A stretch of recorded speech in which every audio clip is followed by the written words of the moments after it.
Outro palestrante, reforma trabalhista, teletrabalho, home office, Dr. Clóvis Veloso de Queiroz Neto, advogado trabalhista. Dr. Clóvis Veloso, representante da OAB do DF no grupo interinstitucional do Programa de Trabalho Seguro do Tribunal Regional do Trabalho da 10ª Região. Tem atuado nos últimos 17 anos na defesa dos interesses empresariais, na formulação de políticas públicas de segurança e saúde do trabalho, no âmbito do Ministério do Trabalho. No período de 2008 a outubro de 2016, como representante na CNI, acompanhou todas as discussões e fóruns tripartites de segurança e saúde no trabalho, cujos representantes da indústria se fizeram presentes. E o outro palestrante, inclusão de pessoa com deficiência, doutor Armando Carlos Nunes de Oliveira, assessor jurídico do CFM. Doutor Antônio Carlos Nunes de Oliveira, pós-graduado em Direito Processual Civil no ICAT, pós-graduado no Instituto Processo de Cultura Jurídica, exerceu o magistério superior na Unip, Campus Brasília, lecionando as disciplinas de Direito Processual Civil e de Direito Civil. Exerceu o magistério superior no Centro Universitário Unieuro, onde lecionou as disciplinas de Direito Processual Civil e Direito Civil. Atualmente exerce a função de chefe do setor jurídico consultivo do Conselho Federal de Medicina. Para dar início aos trabalhos, queria convidar o primeiro palestrante, doutor Lenz Alberto Alves Cabral, ou fale da mesa, ou fale do púlpito, fica melhor. Ok. Vamos tentar respeitar o tempo e as perguntas limitadas a 2 minutos, para a gente poder agilizar e ter respostas dos debatedores. Você mede o tempo aí? Bom, primeiro eu queria agradecer o convite, especialmente na figura da Rosilane, né? Estou muito honrado com esse convite. Espero contribuir em alguma coisa aqui para esse tema que está no nosso dia a dia aí do médico do trabalho. Primeiro, para falar de nexo causal, registro de CAT, nós temos que... o que mudou? Eu acho que nós temos que começar respondendo. Não mudou nada, né? E essa resposta ela tem que ser incisiva no início. Nós tivemos uma série de situações que geraram muito desconforto, uma situação de ação civil pública em que um juiz de primeira instância concluiu que uma empresa não era obrigada a registrar acidente de trabalho, os benefícios B90, 99, sem afastamento ou com afastamento inferior a 15 dias, situações como a mudança do cálculo do FAP, excluindo aí o acidente sem afastamento, o acidente de trajeto, quer dizer, isso gerou uma grande dificuldade. As redes sociais, colegas de trabalho, parceiros, alunos, ex-alunos, clientes, e perguntando, e agora, nós temos ou não temos que registrar? É uma situação que gera até um desserviço, a gente diz. O tempo que a gente leva para realmente estabelecer consenso, são situações que essa relação tripartite no Brasil ela é complicada, né? E, às vezes, ela gera realmente tiro no pé, né? A gente vê isso aí. Mas, então, vamos começar respondendo. Em nada mudou. Ou seja, estabelecer um nexo causal, a CAT tem que ser aberta. Ponto final, não há o que discutir. Agora, nós dizemos o seguinte, eu não vou falar sobre a abertura de CAT, que essa, nós sabemos, não está totalmente na autoridade do médico do trabalho, embora seja também de sua responsabilidade. Nós sabemos que o registro formal de um acidente do trabalho, na instituição INSS, depende de uma série de fatores, de um SESMIT, de uma postura do empregador, enfim, não está totalmente na autoridade do médico do trabalho. Então, eu acho complicado a gente discutir isso aqui em 15 minutos. Eu não vou abordar isso, nós vamos falar do nexo causal. Eu acho que aí nós vamos ganhar mais, o nosso tempo vai ser bem aproveitado. Já há muitos anos que nós classificamos o acidente de trabalho em gerações. 70 acidente, PAIR 80, Ler-Dorsch 90, transtorno mental, assédio. Vamos deixar o assédio moral hoje de lado. Olha só, essa classificação mostra para nós que existe uma complexidade crescente com esses eventos, tanto em relação ao risco gerador desse acidente, quanto ao dano por ele gerado. Ou seja, o acidente típico, a principal característica é que acidente típico, o que é acidente típico? Diferença de doença ocupacional. É aquele que tem data, hora e local definidos. Esse é o melhor conceito para nós. Como ele tem data, hora, local definido, o dano advém. Você tem o acidente e tem o dano subsequente. Caiu, quebrou, escoriou, cortou e etc. e tal. Então, ele é de mais simples compreensão. Quando nós olhamos para a PAIR, para eu identificar o risco e o dano, eu preciso já de aparelhos, tanto para avaliar o ambiente, quanto para avaliar uma perda auditiva. Quando nós entramos em LER-DORSCH, eu preciso de uma complexidade muito maior do que aparelhos. E sem contar que PAIR já está amplamente amparado, tanto o risco quanto o dano. Nós temos as nossas normas regulamentadoras, nós temos parâmetros para avaliar esse risco, estabelecer um limite de tolerância, assim como nós temos parâmetros para dizer, esse indivíduo tem uma perda auditiva produzida por ruído ou não. Olha só, LER-DORSCH já é um pouco mais complicado. Quando chega em transtorno mental, é um Deus nos acuda, né? Que aí nós não temos parâmetro, o Estado se omitiu de definir os parâmetros e os danos são os mais complexos. Nós entramos, que nós brincamos, o andar de cima, né? E aqui os diagnósticos são realmente bem mais complexos. Olha só, quando nós falamos em acidente de trabalho, nós dizemos assim, o acidente de trabalho, nós apresentamos isso aqui já há muitos anos, essa equação do acidente do trabalho, que de forma simples, para ter um nexo sustentável, nós temos uma relação encadeada, o trabalho, o acidente, a lesão e a incapacidade, ou seja, nós temos lá primeiro um nexo entre o trabalho e o acidente, o nexo etiológico, que é feito geralmente pela engenharia de segurança. O elo entre o acidente e a lesão o distúrbio, nós chamamos de nexo nosológico e funcional. Quando os três estão presentes, o nexo está feito, né? Isso aqui hoje, para nós, dá um certo conforto. Quem já conhece e acompanha o trabalho, a metodologia da gente, gera até um certo conforto para a gente, para raciocinar e estabelecer o nexo causal.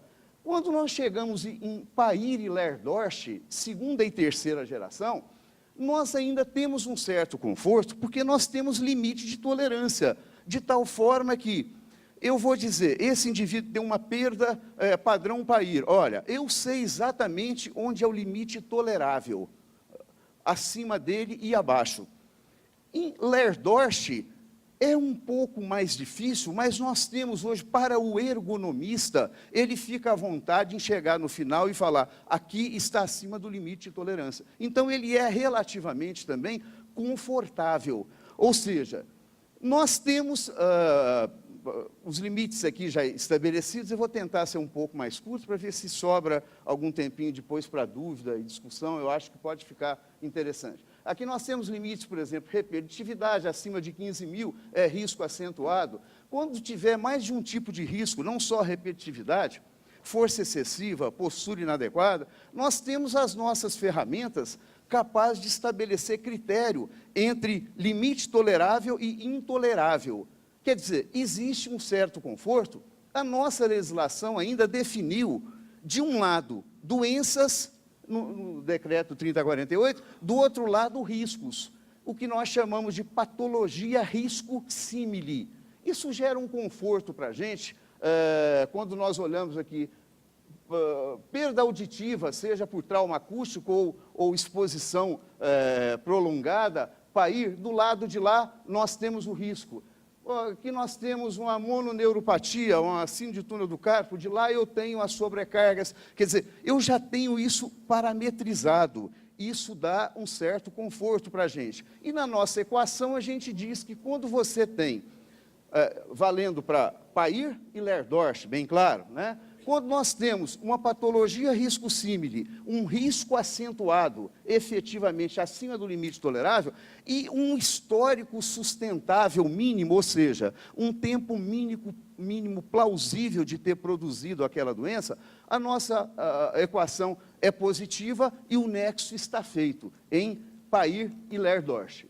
Muito bem, quando nós chegamos em transtorno mental, aqui a dificuldade nossa é muito grande, porque a legislação mostrou para nós um número de doenças, potencialmente como sendo do trabalho, foi introduzido na portaria 1339, foi até um passo, não é só crítica, a gente tem o hábito de criticar a legislação, mas quem faz a legislação qualquer um de nós não vai atender 100%, ninguém consegue unanimidade, isso é uma coisa que realmente é muito difícil, né? Nós temos que entender, fazer uma empatia, olhar o outro lado também. Mas colocou um número de doenças, esse número nós podemos ampliar pela lista C do decreto, que ele estabelece uma escala de diagnósticos com o CNAE, atividade econômica, que nós temos, portanto, que considerar também como relacionado ao trabalho, e apresentou como riscos algo muito evasivo, né? Circunstância relativa às condições de trabalho. Eu não tenho circunstanciômetro para medir isso. O que é isso? Né? Nós temos problemas relacionados, mudança de emprego, ameaças, que são situações muito vagas para nós, e nós temos que tomar uma decisão binária, sim ou não, em cima de algo que que flutua dessa maneira, é o grau de dificuldade que nós temos. Temos lá alguns que já facilitam um pouco mais, substâncias aí, solventes, metais, etc. e tal, que levam a quadros de transtorno mental, e que, de certa forma, nós vamos ver ali na frente, que facilita um pouquinho para a gente o nexo causal. Na nossa classificação proposta de transtorno mental, nós sugerimos o seguinte, 2 grupos, um que é de investigação direta e um que é de investigação indireta, ou seja, investigação direta são aqueles que eu posso afirmar com margem de segurança, isso é do trabalho e não é. Parece uma coisa confortável, mas ele atende muito pouco às nossas necessidades. Porque observa só, os agentes químicos, eu tenho um indivíduo com um quadro de episódio depressivo, muito bem, ele trabalha com exposição a mercúrio, tá, eu posso usar um indicador para mercúrio e falar, olha, ele está intoxicado. E posso medir o ambiente e falar, o ambiente está acima de tolerância. Eu tenho um nexo feito sem a menor dificuldade, isso aí é uma situação clara para nós. Outra situação, por exemplo, nós temos o transtorno do ciclo sono-vigília não orgânico. Se esse indivíduo tem um problema com sono, que foi diagnosticado pelo psiquiatra, de acordo com a nossa legislação, se ele trabalha das 22 às 5, eu não tenho como afastar o nexo. O nexo é algo conclusivo, é um nexo direto.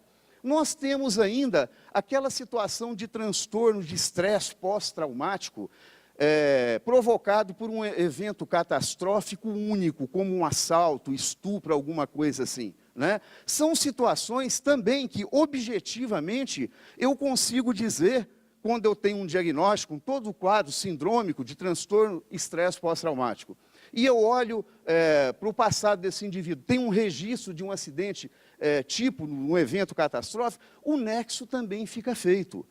Mas os de investigação indireta, com os riscos organizacionais, são o que mais ocorre no nosso dia a dia. Quer dizer, ele atende pouco. A gente brinca muito em fala quando convida a gente. Eu tenho 2 notícias boas, uma boa e uma ruim. A boa é que nós achamos um caminho para fazer nexo direto. A ruim é de que nada não serve, é porque é muito pouco. A maioria dos casos não se encaixam nesse nexo direto. Né?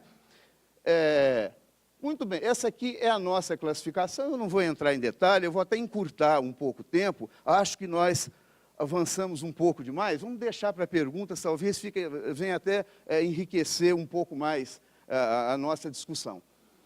Aqui, mais do que nunca, essa frase nossa, a clínica é soberana, você tem que avaliar realmente esse trabalhador, e nós propomos os contraditórios do nexo, ou seja, aquilo que é relacionado, aqueles fatores predisponentes que são ligados ao trabalhador e aqueles fatores predisponentes que são ligados ao trabalho.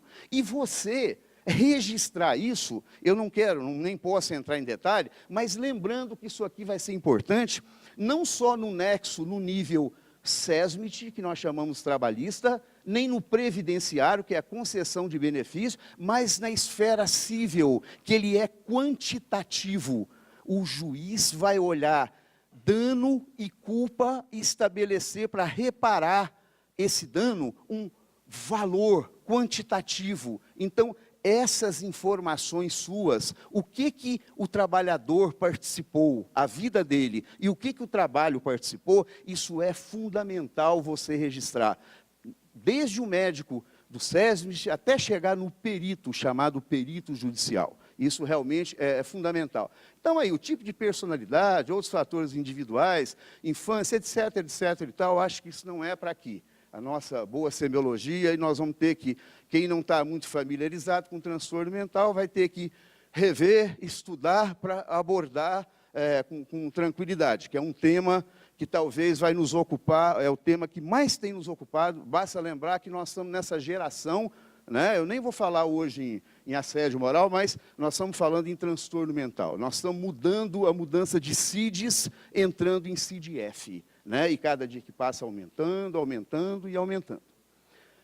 Bom, gente, quem se interessar em conhecer uma ferramenta de avaliação organizacional, porque não tem, nós temos dificuldade com isso, eu tenho formação, gosto da ergonomia de ambas, eu vou até separar uma mais binária, mais de um lado a americana, de outro lado a francesa, eu gosto, admiro as duas. Né? Doutor Lenz, 3 minutos. Tá, pois não. Nós temos aqui uma sugestão, a nossa ferramenta Voz do Cliente, está no nosso site, e isso é livre a ferramenta para baixar, desde o vídeo até o formulário, como tabular essas respostas, está assim, bem tranquilo. Portanto, a gente diz assim, essa frase, ela é uma frase que marca a gente a vida inteira. Onde a lei silencia, todos sentenciam, e cada um com o seu interesse. Cada sentença com interesse individual, ou pessoal ou institucional. E realmente é uma grande insegurança jurídica para nós fazer o nexo entre o transtorno mental e o trabalho. O tema em 15 minutos não é possível abordar, eu deixo aí, gente, essa publicação minha, Abracate, de 2011, que está na 5ª edição, que talvez possa ajudar vocês, que nessa última edição está trazendo o transtorno mental, o nexo proposto. Né? Agradecer, deixar os meus contatos, telefone, e-mail, a empresa, e lembrar no site também, quem se interessar aprofundar um pouco mais, quando do meu mestrado foi de nexo causal, ele está lá disponível para quem quiser baixar a dissertação, né? E convidar para quem se interessar pelos nossos cursos de educação continuada e medicina do trabalho, estamos à disposição. É uma honra tê-los como parceiros, colegas e alunos. Muito obrigado.